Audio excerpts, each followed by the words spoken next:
Welcome to Loughborough Conversations. I'm Václav Stetka, a lecturer in Communication and Media Studies at the Department of Social Sciences. And it is my great pleasure to welcome here Professor András Bozoki from Central European University. András Bozoki is Professor of Political Science, and he was also Chairman of the Hungarian Political Science Association and member of the board of the European Confederation of Political Science Associations.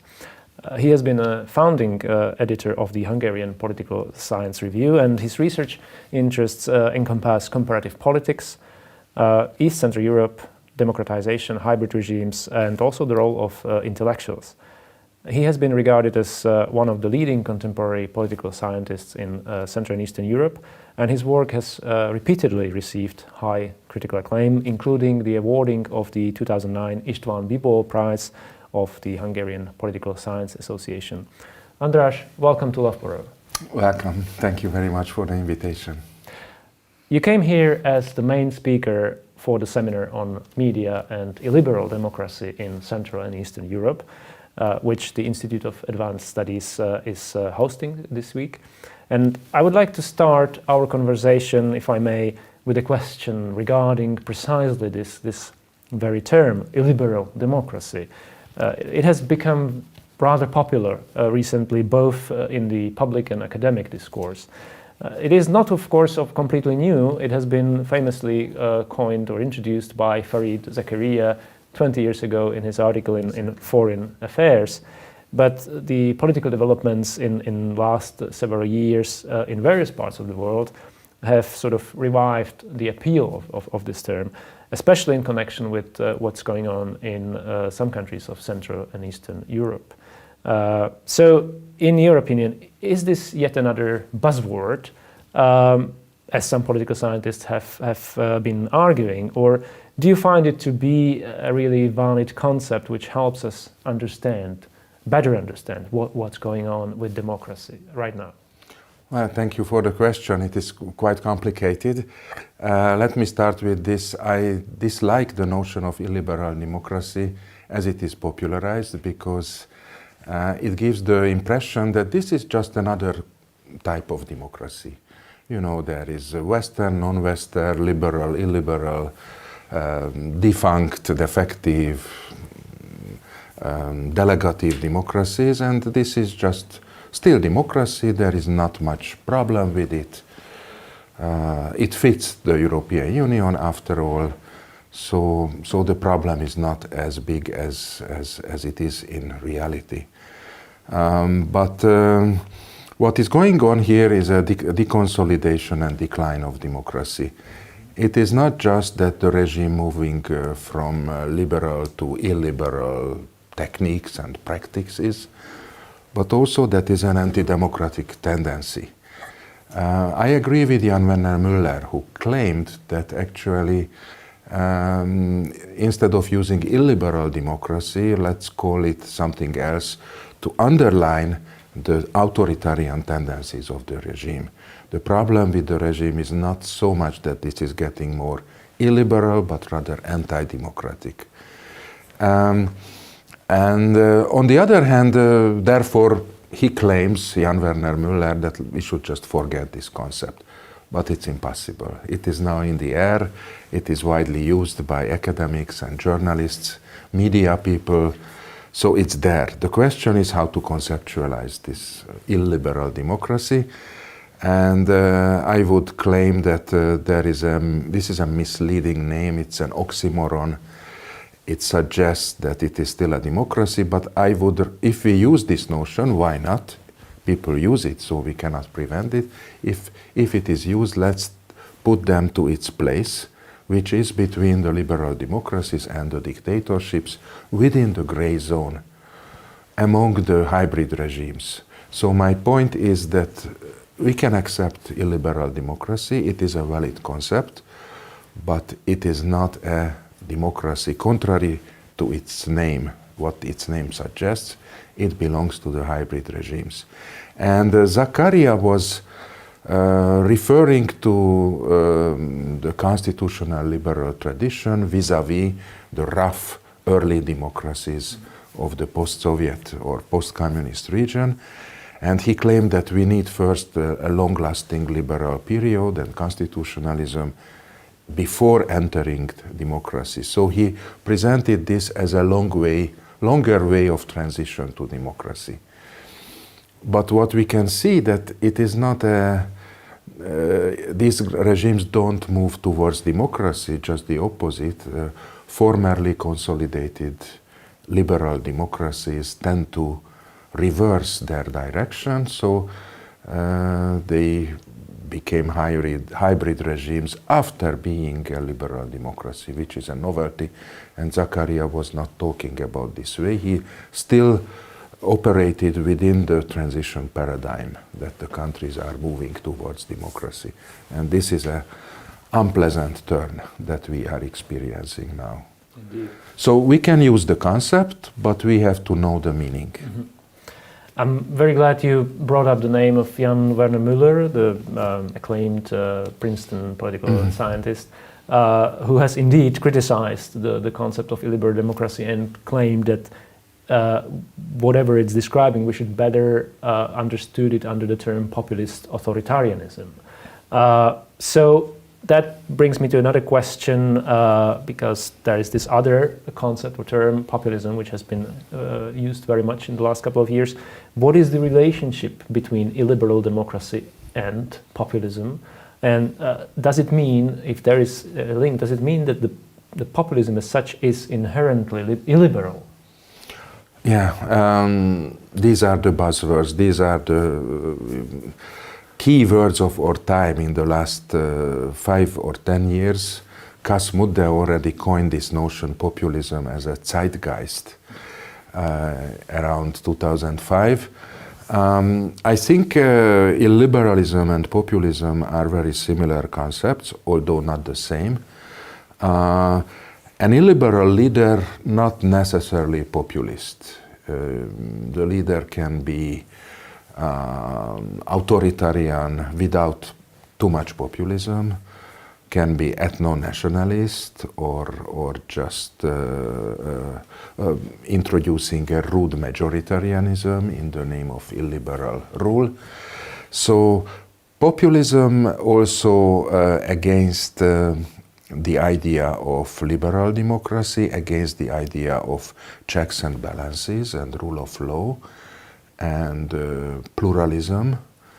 So there is an overlap between illiberalism and populism, but these are not the same concepts. So, for instance, we can imagine a liberal populist who is using populist discourse and language in order to popularize his own neoliberal practices. There are some cases in Latin America for neoliberal populists. But I would mention the name of Silvio Berlusconi, the former Italian prime minister, who was a populist, but I would not say he was illiberal in every sense of the word. So it is possible that somebody is using this sort of populist discourse for his own or her own liberal goals. I don't know about the new Czech Prime Minister, Babiš, who was just elected recently. It's too early to tell, but maybe he will go to that direction.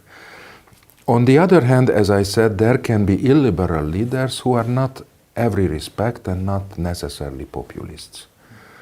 So if you take Viktor Orbán, the Prime Minister of Hungary, he is definitely illiberal and at some point tends to be anti-democratic and authoritarian.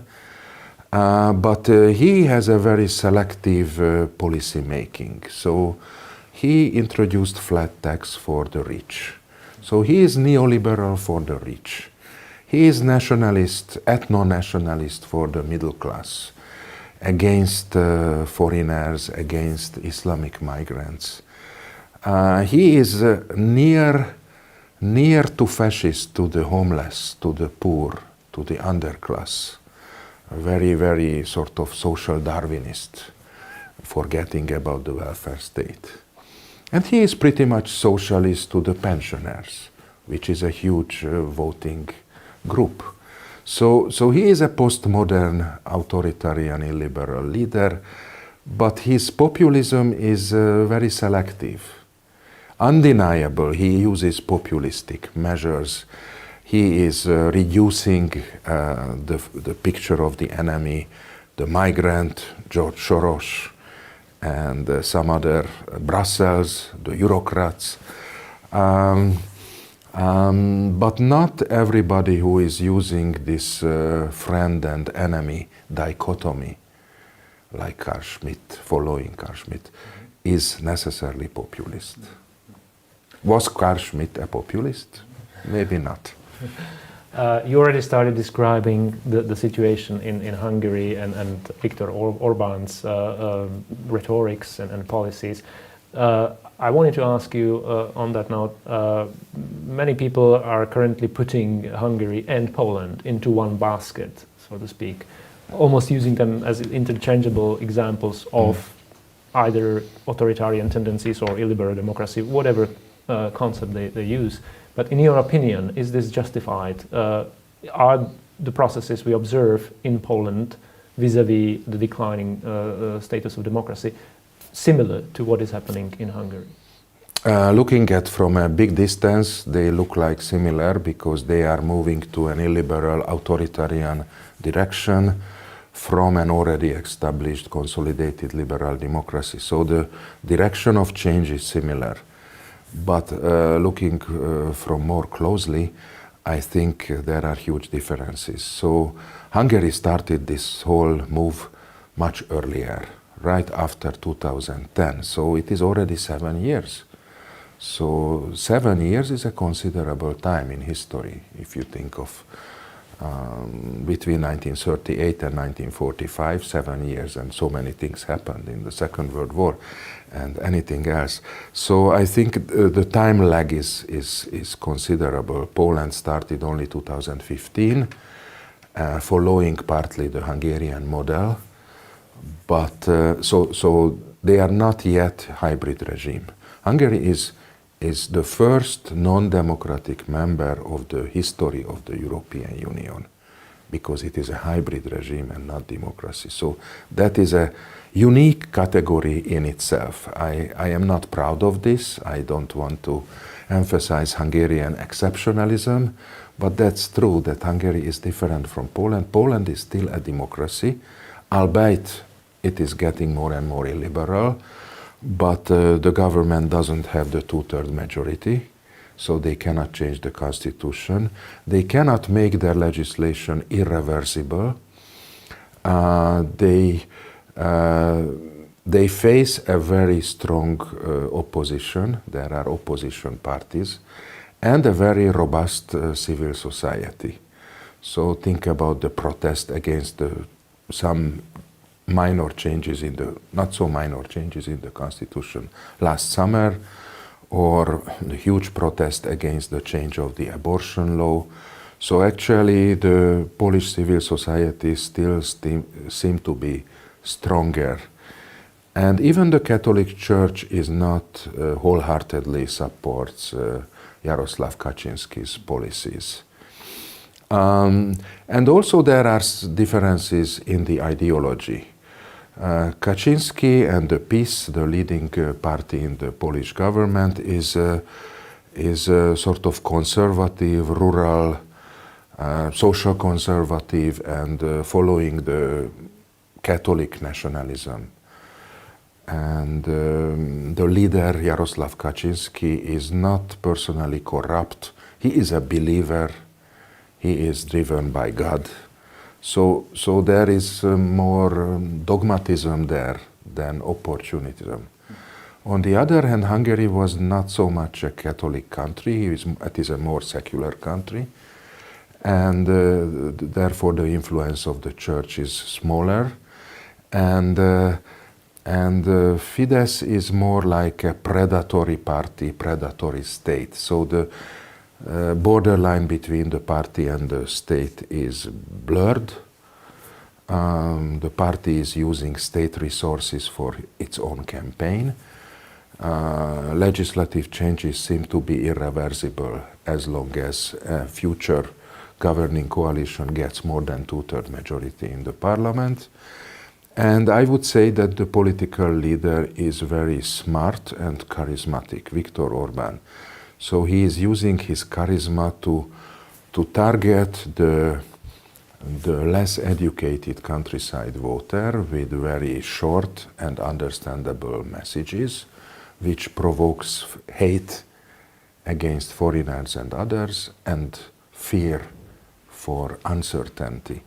So Orbán wants to present himself as the defender of the nation, defender of Christianity, defender of Europe, but his actions are moving towards centralization, dependencies, creating hierarchical dependencies, and he is also an opportunist. He is much more flexible than Kaczynski. So therefore he is smarter how to tackle the criticism from the European Union. So it's important to know that these countries are in different stage of the same disease, but of course the local differences are still huge. It's important to note that the European Union is supposed to be a value community. All countries signed the agreement, which is based on liberal, democratic, human rights and other basic civil liberties value set. And they are contradicting to this. And the European Union seems to be helpless in disciplining or treating those deviant countries who resist or turn against the commonly shared value standard. We'll get back to the role of the European Union, but if I may continue on this metaphor you just used, saying that Hungary, both Hungary and Poland, are in different stages of the same disease. So I'm wondering if you have any explanation for the fact that this disease seemed to have spread so quickly and attacked the very core of democratic institutions in both countries, in Hungary presumably in a more severe way.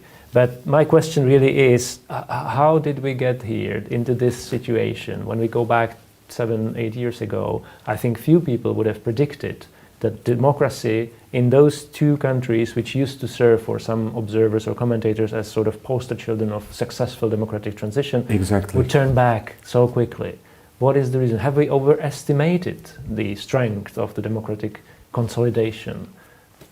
Certainly we overestimated the strength of democratic institutions. So in Hungary, the democratic institutional system was installed very quickly after the transition.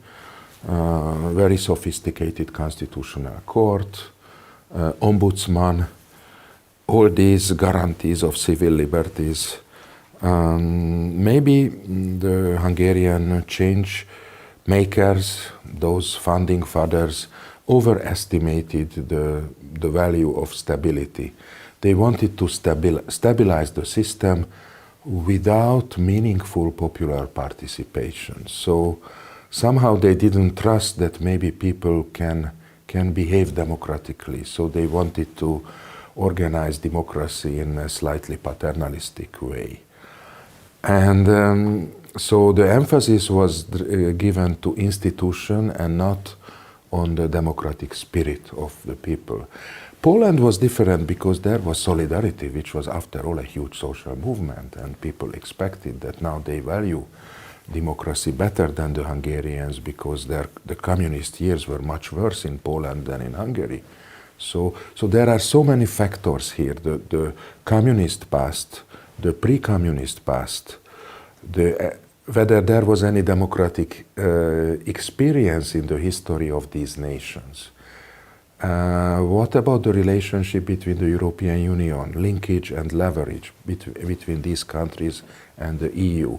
Some people argue that these countries were picked by the EU as member states too late.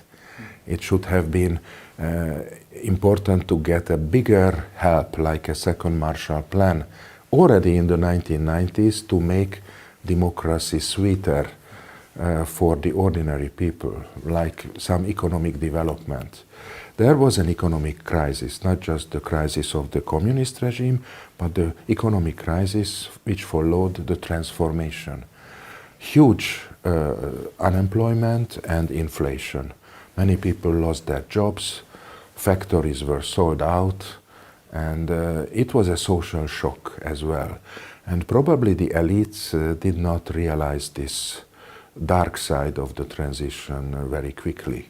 So therefore, all the leading political forces of the transition, the Hungarian Democratic Forum, the Federation of, or the Alliance of Free Democrats, and some other smaller parties, smallholders parties, just as in Poland, the party of the former democratic opposition, the party of Geremek and Mazowiecki disappeared. And the new right-wing populist forces rose, who claimed that the regime change was a failure and a new republic should be established. So these are the particular post-transition regional dimensions for the explanation of the change. But as I said, I really don't want to offer any monocausal explanation because there are so many factors here. And now, after 2008, which was after all a global economic crisis, which hit hard many countries, funnily, Poland was not so much hit.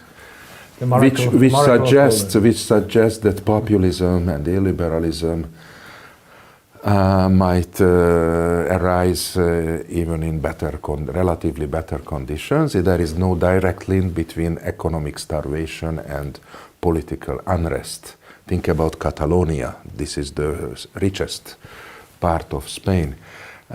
Anyway, but the problem is that at the beginning, Hungarian case was not taken seriously. It's a small country. Viktor Orbán is part of the European Parliament in the People's Party faction.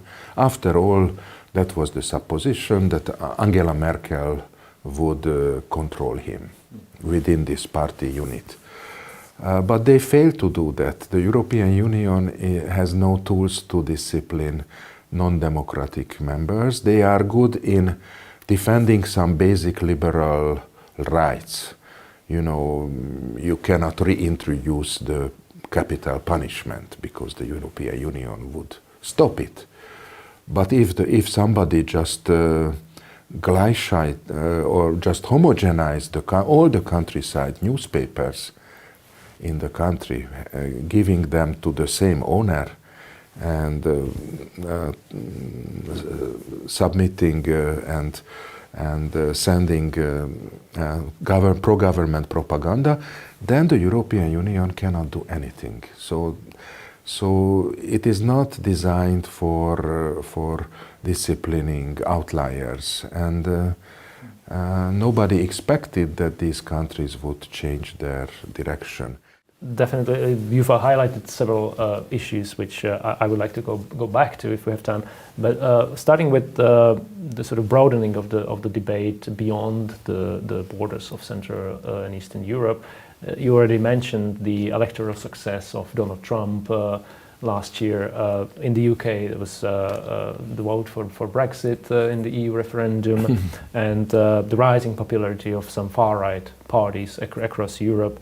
So those have presumably been closely observed by the illiberal political actors in Central and Eastern Europe. And I'm wondering, to what extent do you think this current campaign against liberal democracy in Central Europe has been sort of provoked or at least emboldened by these processes in the West? Or what is actually the relationship between the Western populism and the Eastern or Central and Eastern European crusade against liberal democracy?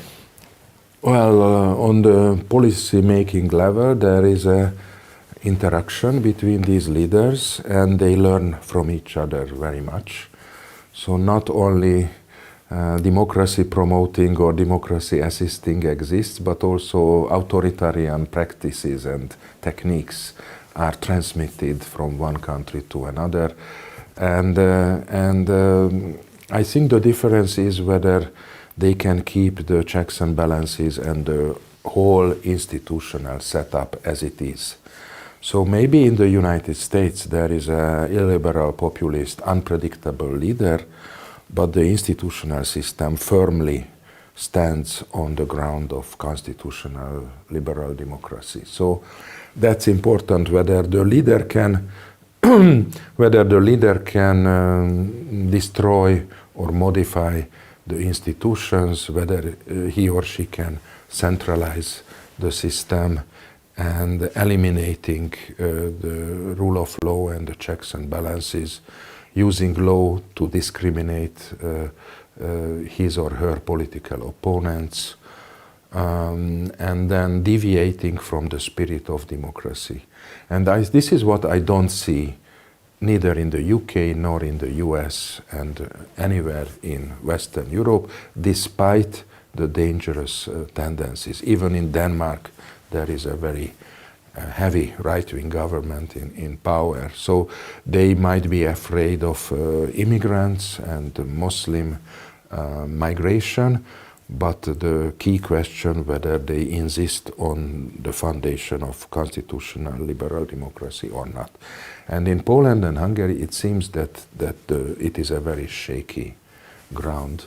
And unfortunately, Viktor Orbán is a very good learner, and he is learning not only from some like-minded Western leaders, like Horst Seehofer from the CSU in Munich, but also he is sometimes viciously described as the best pupil of Vladimir Putin, or Hungary greeted when Erdogan reconstructed his own power after the coup d'etat.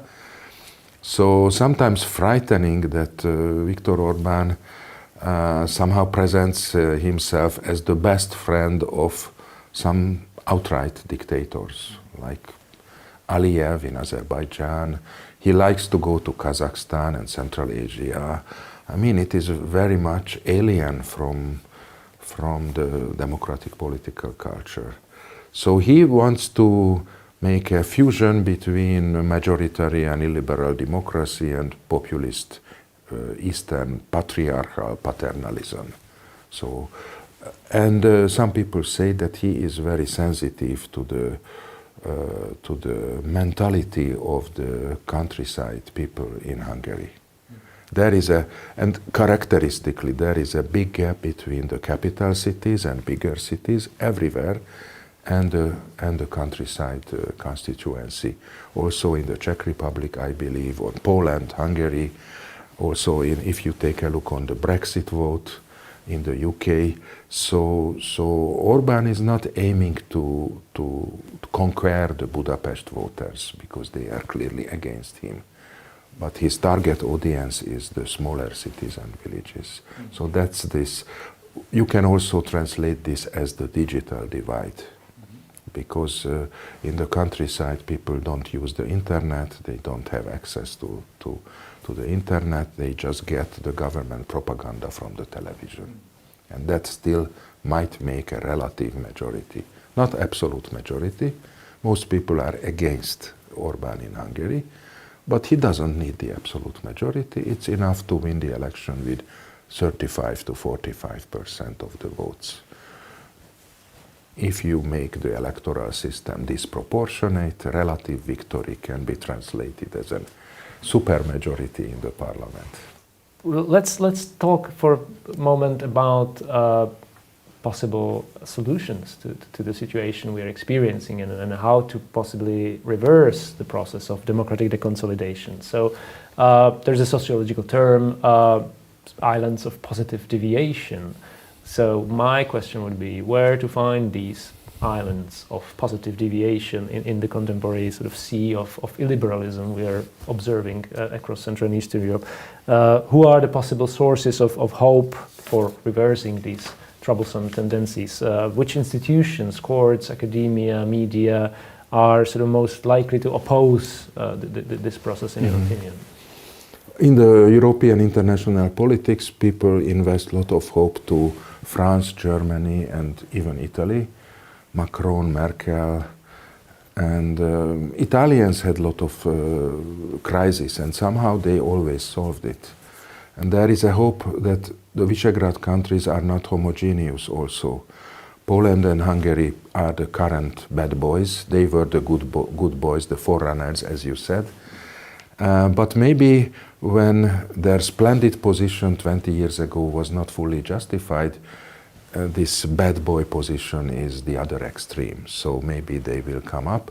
And Slovakia and Czech Republic seem to be different from Poland and Hungary. So that might give a hope.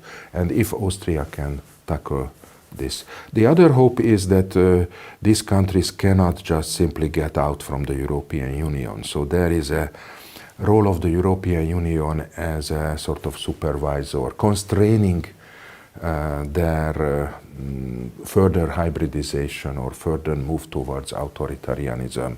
So, for instance, the courts are still relatively free in both Hungary and Poland. So that's a last instance to turn to. And if the courts are not helping the case, then people still can turn to Strasbourg and Luxembourg and Brussels for getting some legal restoration.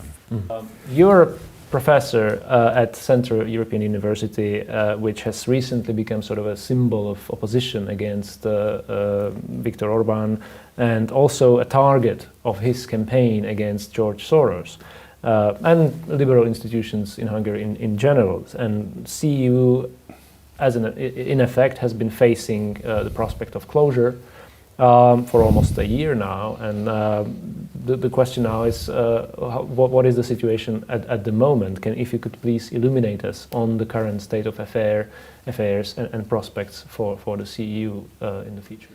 Yes, in relation with his campaign against the migrants, Viktor Orban found an ideal target, that is George Soros, the founder of the Central European University, who is a rich, cosmopolitan American and representing liberal values and the idea of open society. So the exact opposite to what the government does.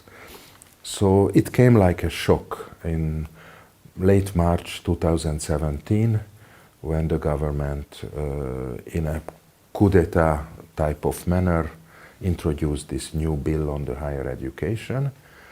I have no time to enter the details, but it was sort of shaped for the Central European University. It was clear there are some other minor educational units which might hurt by this decision, by this new legislation, but the real target was George Soros Central European University.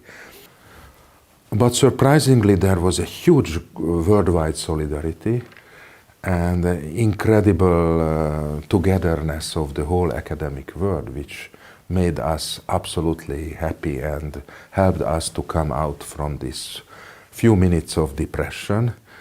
And now I feel like I need to do even more than before. I should speak even those colleagues of mine who are employed by the state universities, and they are more dependent on the state structure than me, that I should represent their interests as well. So there is a positive impact that the CEU is not an island anymore in Budapest. There is an increasing solidarity and connections with other non-private institutions. So the whole Budapest academic community was rising, and 80,000 people, young students and elderly people, were protesting and helping us. That's amazing. The government, however, is adamant to ask us to do some very difficult requirements that they asked, and yes, so at the end, maybe the CEU board will decide to move from Budapest to another city. But this is not the intention. The intention is to stay in Budapest. This is where the mission of the university is, and not in Vienna or in other cities. So we shall see. It is Certainly another unprecedented things, you know, attacking established and well-known higher education, a university, directly by the government, that is really reminds us to dark times. And I don't need to tell that in the UK that when you establish a university that is designed for centuries at least and not for 25 years. So we are struggling, fighting, hoping, and we feel very much honored by the academic community of Europe and beyond by their attention. So thank you very much. András, thank you very much for all these very insightful thoughts and comments. It has been a pleasure. Thank you for the invitation. Thank you. My pleasure.